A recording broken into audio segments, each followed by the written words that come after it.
Olá pessoal, tudo bem com vocês? Hoje, 10 de abril, está começando o segundo episódio do EducaCast. O tema é Letras que se conectam, construindo o saber através da alfabetização. Bom, meu nome é Carla, sou acadêmica da quinta fase de Pedagogia na Unifacvest. E hoje a gente vai aprender a conversar sobre a importância da alfabetização na vida das nossas crianças. Olá, tudo bem? Eu me chamo Débora e a gente veio falar um pouco sobre esse tema tão importante que é a alfabetização. Também estou na quinta fase de pedagogia e como é importante a gente trabalhar com as letras, o conhecer das letras, né? Então, a gente vai ter uma conversa aqui para a gente abrir nossa mente sobre o mundo da alfabetização, aprendendo através da ludicidade e também da afetividade. Bom, hoje estamos com a nossa ilustre presença, professora e doutora Arceloni Volpato. E ela vai falar um pouquinho sobre a vida dela. Tudo bem, professora? Olá, Carla. Olá, Débora. Olá. Bom, eu me chamo Arceloni, né? E eu estou em Lages há 6 anos, 7 na verdade já, na Unifavest, atuando na área de letras, porque na base eu sou da psicolinguística. Eu sou graduada em letras, português e inglês e respectivas literaturas. Mestrado e doutorado em psicolinguística sob orientação de Leonor Scliar Cabral, que é bastante conhecida pelo seu trabalho, pela sua inovação, pelo conhecimento que agrega continuamente à educação e à alfabetização. E também sou presidente da Associação Latino-Americana, sou filiada à Associação Brasileira de Tecnologia, há algumas associações que me congregam e me conectam com outros pesquisadores. Participo de grupos de pesquisa na área e tanto o meu mestrado quanto o meu doutorado, mas principalmente o meu mestrado, eu trabalhei com alfabetização, com a intuição fonológica. Isso foi lá no início da década de 90, quando nós estávamos começando a ver o trabalho de Emília Ferreiro, que eu tive a honra de conhecer, de estar com ela lá em Lisboa, e também com Magda Soares, todos esses nomes exponenciais da alfabetização do nosso tempo. Tem uma vasta experiência, então, com a alfabetização, né, professora? E doutora. Não posso dizer que não. E é um tema... Alfabetização é um tema por demais interessante. Eu não vou puxar sardinha para a minha área, né? Mas vejam, as letras, elas começam há 5.000 anos atrás na história dos sapiens, dos homens e das mulheres. E é a partir dessa data, da invenção, ela não surge naturalmente, ela foi inventada. Sim. E as letras são confeccionadas a partir de linhas e semicírculos. E são apenas 26 letras, alguns diacríticos que modificam um bocadinho essas letras, que são os acentos, a cedilha de algumas letras. A parte ortográfica. Há 26 letras para representar todo e qualquer som que nós consigamos emitir, inclusive as onomatopeias. Há 5.000 anos atrás, ao longo desse tempo, na nossa filogenética, cada um de nós vai refazer o caminho que o homem de 5.000 anos atrás fez, no nosso processo de alfabetização. Então, em um ano, a gente percorre 5.000 anos de história da escrita. É muito interessante e é a partir daí que a gente entra num movimento desenfreado, quase que desgovernado, bastante acelerado da tecnologia. Nós só temos a tecnologia que temos hoje por conta da invenção da escrita há 5.000 anos atrás. Exatamente. Então, sobre essa vasta experiência que você tem na alfabetização, ali contando essa parte assim, desde a história, desde os primórdios da alfabetização, qual a importância que você acha assim, da alfabetização para as pessoas, para as crianças atualmente? É fundamental. Eu diria que energia elétrica, água, internet e escrita. Isso é o que vai constituir qualquer cidadão. A gente precisa da escrita. Quando nós temos o advento, a configuração da linguística como ciência, lá nos tempos de Saussure, a gente tinha uma visão diferente de linguagem, da língua. Hoje, nós abrimos muito isso. Então, escrita é fundamental. Todos os processos de que, de alguma forma, nós estamos registrando, seja inclusive só apenas imagens, um processo imagético, nós estamos trabalhando com um tipo de alfabetização. E nós estamos trabalhando com um tipo de alfabetização, com um tipo de letramento. A alfabetização, per se, ela parte do sistema alfabético, mas não parte das letras. Né? Que o antigo método sintético, ele partia das letras. E hoje a gente tem uma visão mais analítica desse processo. Com Teberoski, com Ferreiro, a gente vai ter uma visão distinta. E eu diria que com Volpato também. O Volpato fica melhor, né? Quais são as estratégias da alfabetização para as nossas crianças? Quais são as melhores? Bom, alfabetizar significa colocar em contato com as letras, com os textos, né? Como eu disse, não é saber o valor de uma letra que vai nos configurar. Não é o valor da sílaba, não é o valor da palavra. Quando nós lemos em blocos de palavras. Nós fazemos movimentos sacádicos na leitura. Então, uma letra, a criança precisa entender esse processo da letra, do valor. Letra é um nome popular. Tecnicamente, nós trabalhamos com grafema. Então, a criança não precisa saber exatamente o valor de uma unidade da escrita, mas ela precisa ter noção do texto. É uma atividade escrita. Sim. É uma atividade social. É uma atividade que o professor é fundamental nesse processo, porque o professor vai sistematizar esse processo, mas o papel da família também é. Porque toda a comunidade, toda a cidade, todo o entorno, todas as letras são importantes. O texto ao redor. Por quê? Porque a escrita é social. Eu não vou querer fazer uma coisa que não tenha valor social. Eu só vou ler porque as pessoas ao meu redor leem também. E qual os recursos e os materiais que você considera assim, mais dinâmicos, mais para se alfabetizar as crianças, assim, qual o recurso que você acha assim, esse aqui vai dar certo, esse aqui vai funcionar? Veja, cada criança é uma inteligência. Cada criança, dentro do grupo, ela tem um saber, ela tem um conhecimento, ela traz isso da história dela. Então, o que nós precisamos? Nós temos os movimentos voluntários de escritas, aqueles que acontecem fora do espaço de saber, e temos os movimentos que acontecem no espaço de saber, que é gestionado pela professora, pela alfabetizadora. Então, o que é necessário fazer? Todas as letras, a criança precisa estar contaminada, no bom sentido de letras, ela precisa estar envolta nesse processo, nesse mundo. Caixa de remédio, supermercado, seja onde for, que a família possa colaborar, todas as letras, as placas de ônibus, a televisão, o WhatsApp, as redes sociais, onde tem letra, nós temos um material rico para a criança ser alfabetizada e mergulhar nesse universo do mundo da escrita. Então, todo ele é necessário. De forma mais lúdica, né? De forma mais lúdica, com certeza. Quem gosta de Machado, né? Nós gostamos, mas por isso que a gamificação é tão importante. Qual que é a sua experiência nessa aula de alfabetização? Pode contar um pouquinho sobre? Com certeza, claro. Eu nunca fui uma professora alfabetizadora de sala de aula.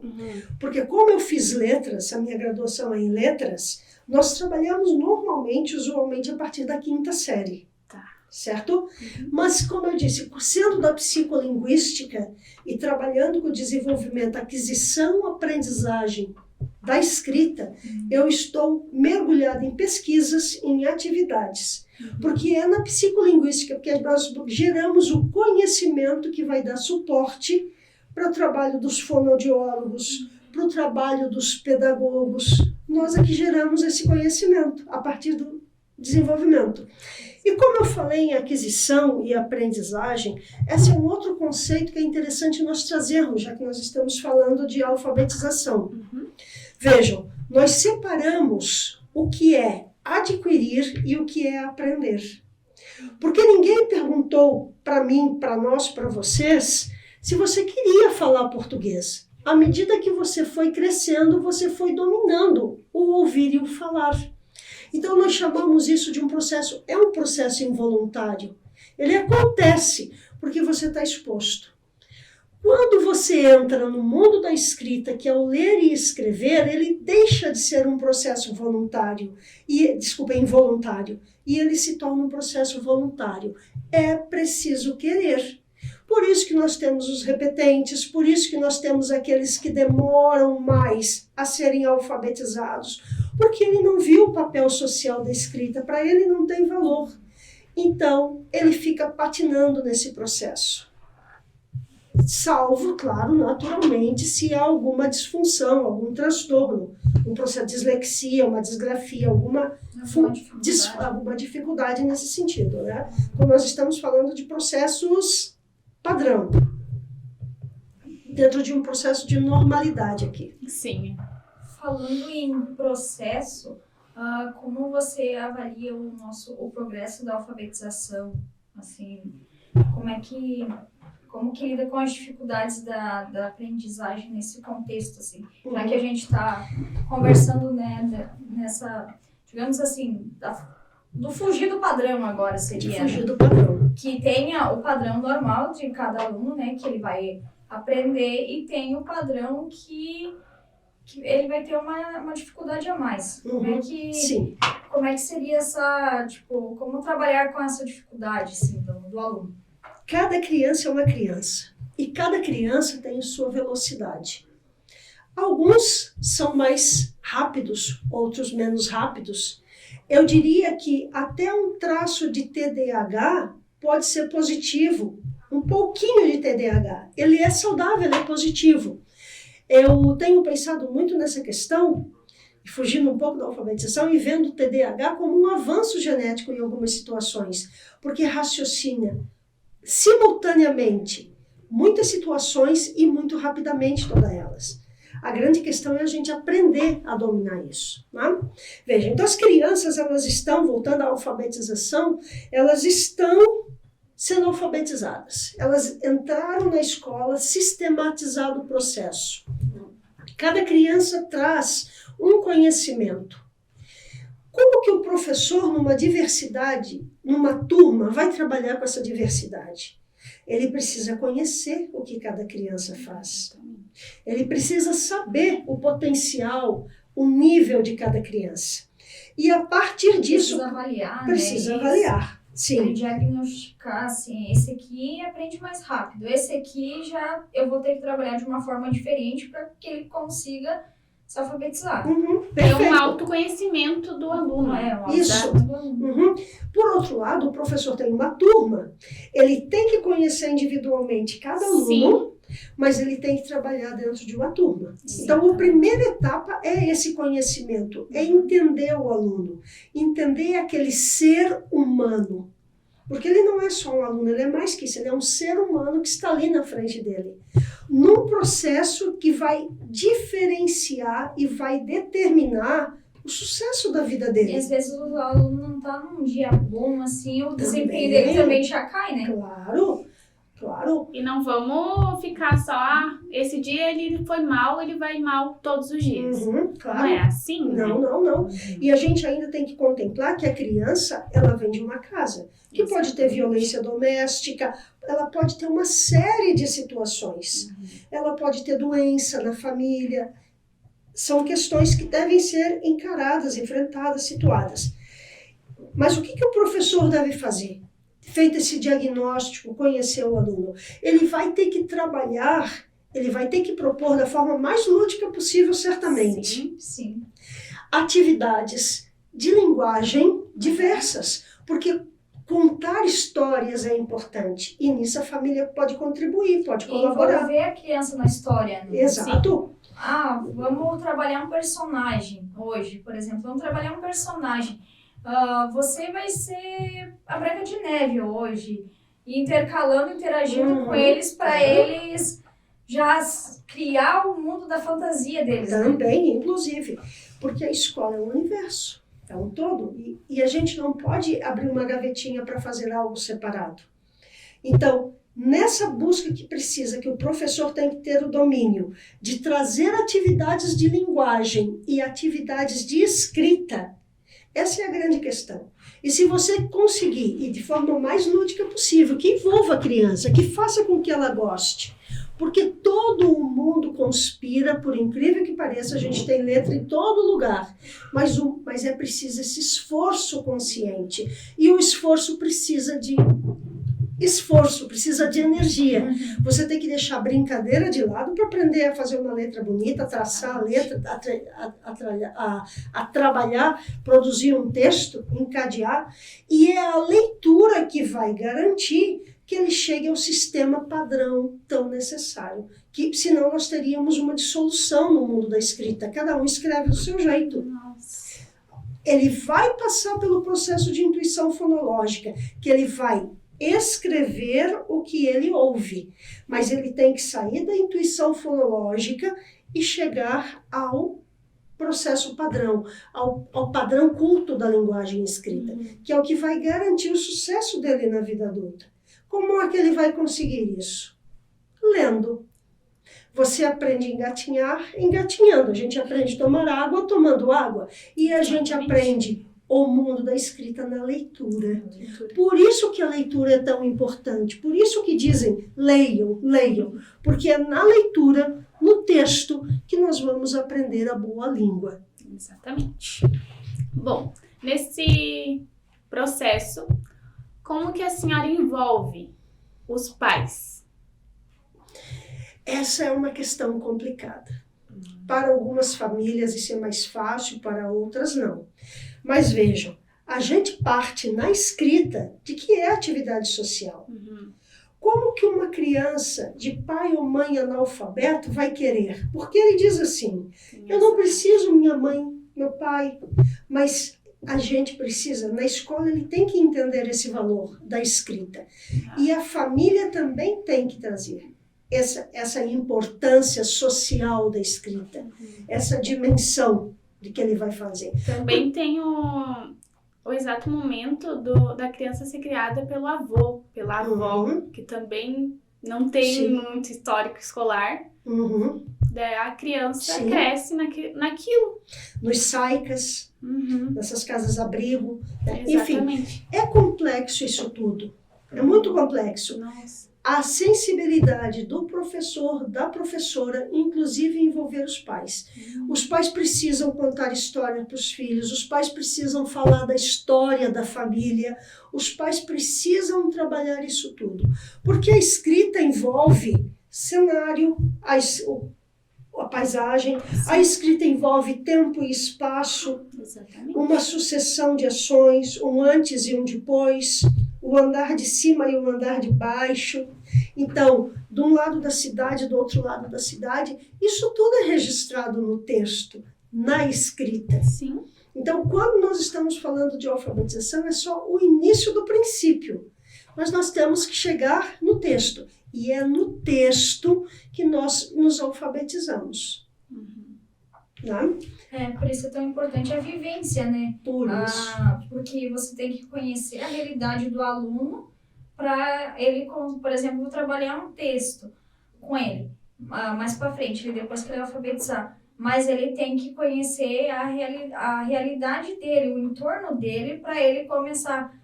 Vou escrever minha história de vida. Eu moro perto da onde? Moro com quem? Sim. Moro próximo a quê? Então, tudo isso é que vai envolvendo o cotidiano da criança. Que é o que faz sentido. É a construção do sentido. Né? É interessante a gente trazer também que a abstração ela é específica do ser humano. E é preciso abstrair para escrever. Né? É preciso você abstrair tempo, é preciso você abstrair espaço, é preciso você abstrair os personagens para você construí-los nesse mundo da escrita, que é um mundo real, mas numa outra dimensão.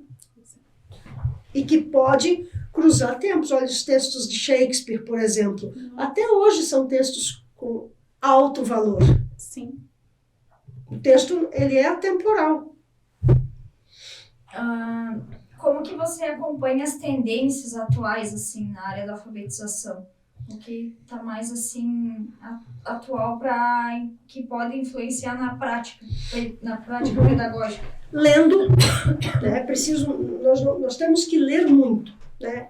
Eu sou uma professora, cientista, pesquisadora, então nós precisamos pesquisar. A leitura é a base disso tudo. Nós temos que saber o que está sendo publicado nas principais revistas ao redor do mundo. Isso é importante nesse momento, saber ler inglês, espanhol, para ir lá na fonte, não esperar que os textos sejam traduzidos para a nossa língua. É preciso a gente participar de grupos de pesquisa. Eu lidero, por exemplo, o LETEC. Nesse momento, no LETEC, e vocês foram convidadas a participar do LETEC, sim. Oportunamente, o LETEC hoje está investigando processos de leitura, a importância da leitura, que é do mundo da escrita. Né? Eu não consigo dissociar escrever e ler. As duas estão juntas. Né? Sempre juntas. E eu gostaria ainda também, vamos para uma brincadeira, tanto a alfabetização, a ação é um movimento, quanto o verbo alfabetizar. Também nós temos ação no verbo, tem movimento. Tanto o substantivo terminando em ação, quanto o verbo é ação, é movimento, precisa de empenho. Sim. Bom, deixa eu ver, acho que é a 8 já, a última? Já? Como que a senhora lida com as diversidades de habilidades e estilos de aprendizagem do aluno em sala de aula? Porque a senhora já comentou aqui que não é em sala de aula. Sim. Mas consegue nos falar um pouquinho sobre? Claro que consigo sim, Carla. Veja, está saindo, está no prelo, um livro em que eu e a professora Rejane trabalhamos, fizemos uma pesquisa de como se dá a leitura com TDAH. Nossa, que legal. Interessante. Nossa, é bem né? interessante. Então, como que a gente lida com esses transtornos? O padrão, nós já sabemos, nós temos ideia. Mas os transtornos, as diferenças, elas são muito jovens, elas são muito recentes. Os processos de equidade, essa busca de inclusão. Essa é uma outra questão também que eu digo. Eu sou contrária à inclusão, a se falar de inclusão. Vocês já sabem disso. Por quê? Porque nós estamos todos incluídos. O que a gente já tem essa consciência. O que a gente precisa é de equidade. Garantir que todos consigam tomar água da melhor forma possível. Né? Então, eu sou favorável à equidade, a nós garantirmos que as pessoas consigam chegar a todas as tarefas, tenham de fato direitos e deveres, tenham acesso aos direitos e tenham possibilidade de exercer os seus deveres. Como nós fazemos isso?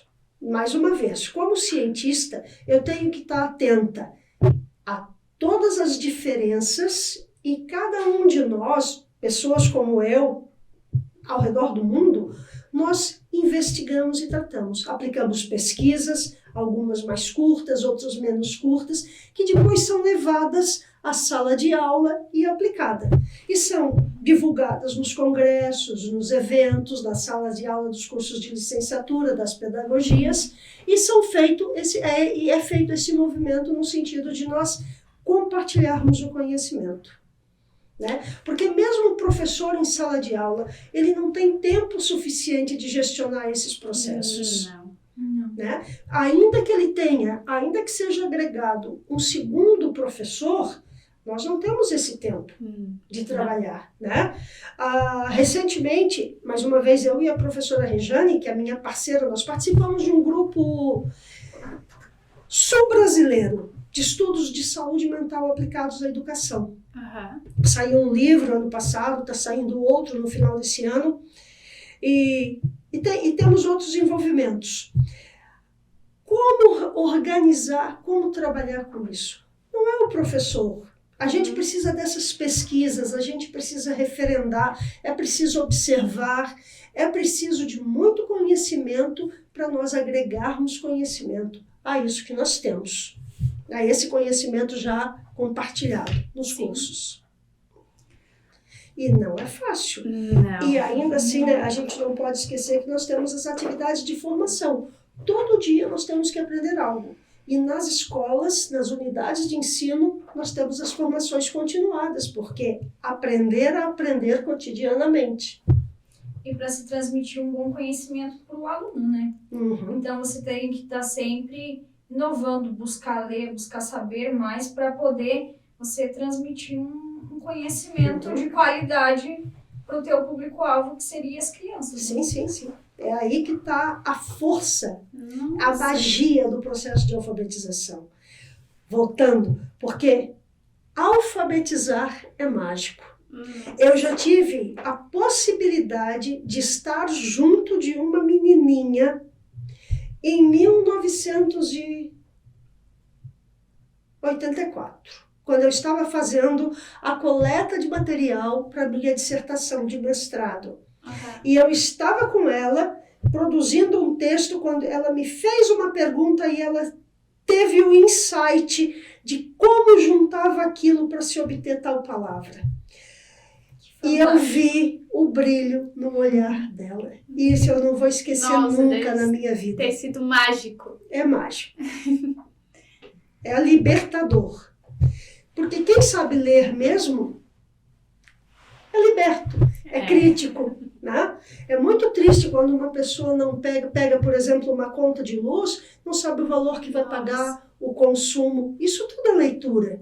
E isso tudo vem da alfabetização, da qualidade com que esse indivíduo foi alfabetizado. Deve ser mágico. Ele também, a criança ali, nossa, professora, eu consegui ler meu nome. Nossa, professora, eu consegui ver que dia que é hoje. Nossa, é mágico. É mágico. É fantástico quando eles começam... por exemplo, meu nome é Débora, né?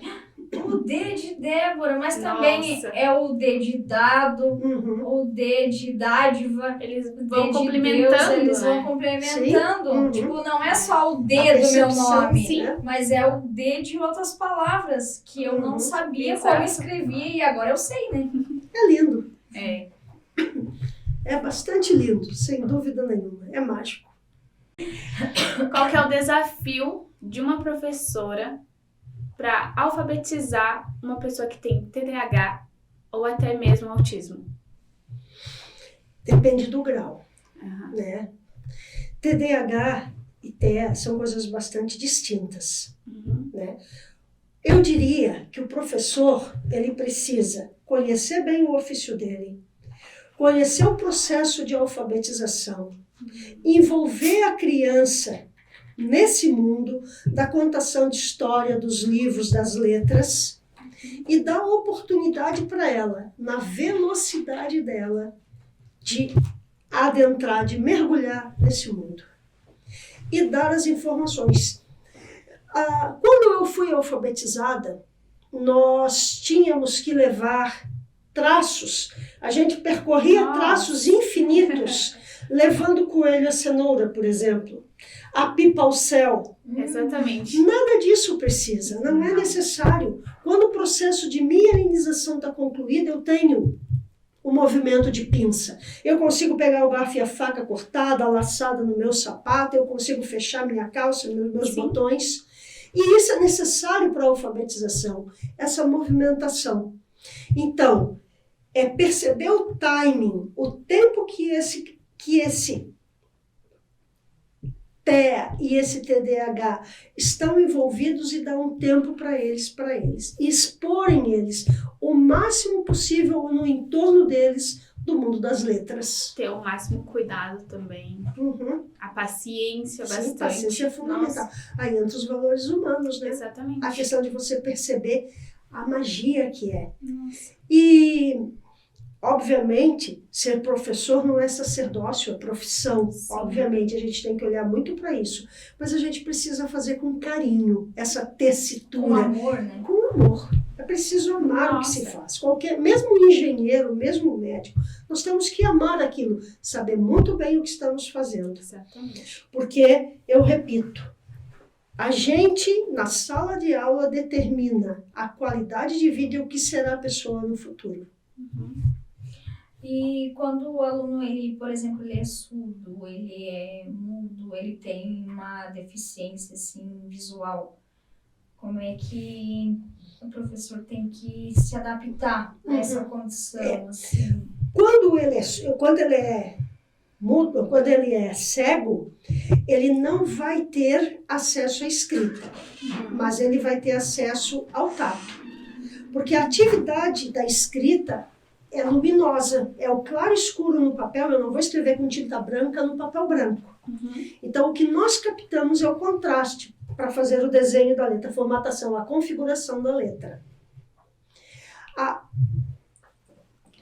O surdo, ele vibra, ele pode falar. Uhum. Então, o professor vai ter que ensinar ele, toda letra é feita aqui nas pregas vocais, o surdo, sonoro, e ele vai fazer a leitura labial. O professor vai trabalhar, então, com essa vibração para perceber a distinção da letra. Uhum. Nós temos, por exemplo, a letra P e B. Elas têm exatamente a mesma configuração, Exatamente. mas eu vou sentir a vibração dela aqui para saber se eu estou falando da sonora ou da surda. Uhum. Então, há formas, e há uma enormidade delas. Nós poderíamos aqui, em umas 2 horas, falar sobre isso, Sim. mas há formas. Por isso que é necessário conhecer todo esse universo, todo esse cenário amplo que nós temos. E conhecer cada criança. Entra até a sensibilidade do professor para perceber que um aluno está precisando, que ele está com uma deficiência visual, por exemplo, que ele precisa de óculos. Uhum. Normalmente, é muito comum, crianças com 5, 6 anos, nos primeiros anos de escola, é o professor que identifica que ele está precisando de óculos. Exatamente. Então, essa fase assim, do construção do saber, o que você define como construção do saber? Que é o tema que a gente escolheu para o nosso podcast. Uhum. Letras que se conectam, construindo o saber através da alfabetização. Débora, eu diria que essa construção do saber é a construção de mundo. Porque a letra, o texto, ele é o mundo. Texto, tecido, o trama da vida, o trama das letrinhas que fazem as sílabas, que fazem as palavras, que fazem o texto. E é o texto que tem sentido, e é o texto que traz o sentido. Então, nessa construção, nós temos a vida, temos o mundo, temos a sucessão dos fatos, temos o crescimento, o namoro, o casamento, a ida para a escola. É o que a gente tem. Sim. Então, essa tessitura dos mundos que se conectam, das letras que se conectam, são as letras que registram que você existe na certidão de nascimento. É verdade. São os local documentos. que você nasceu. Exato. São os documentos escritos que traçam a sua biografia. Então, as letras, elas estão construindo o caminho que você percorre. Bem respondido? Bem respondido. As letras estão no pulsar do nosso coração. Tá desde que nascemos já. Bom, chegamos ao fim de mais um episódio do EducaCast. Agradecemos a vocês por assistirem e a professora e doutora Arcelone Volpato. Meninas, Débora, Carla, um prazer estar aqui com vocês, um prazer falar de alfabetização. Na verdade, nós falamos pouco, nós poderíamos falar muito mais, porque tem muito mais tema, muito mais pano para manga para nós discorrermos. Muito obrigada pelo convite, é um prazer estar aqui. Muito obrigada. Muito obrigada. Muito obrigada.